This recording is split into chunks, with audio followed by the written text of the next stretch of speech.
আসসালামু আলাইকুম এভরিওয়ান। আজকে একটা অন্যরকম ভিডিও নিয়ে হাজির হলাম। আর অনেক দিন পর আপনাদের মাঝে ফিরে আসা। সবাই কেমন আছেন? আলহামদুলিল্লাহ, আমিও ভালো আছি।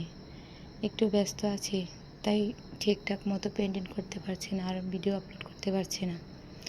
আর আপনাদের পরিবারও তেমন একটা ঘুরে আসতে পারছি না, তার জন্য আন্তরিকভাবে দুঃখিত। আপনারা আমার পাশে থাকবেন ইনশাল্লাহ, আমি আপনাদের পাশে থাকার চেষ্টা করব।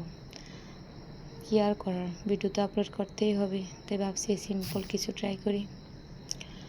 একটা অন্যরকম কমলা লেবু ট্রাই করলাম, জানি না সেটা কেমন হবে। জানি না আমার এই সিম্পল পেন্টিংটা আপনাদের কাছে কেমন লাগবে। অবশ্যই আমার পাশে থাকবেন আর কমেন্ট করে জানাবেন আমার এই সিম্পল পেন্টিংটা কেমন হলো আর আপনাদের কাছে কতটুকু ভালো লাগলো। টাটা, আল্লাহ হাফেজ। আর সবাই আমার পাশে থাকবেন।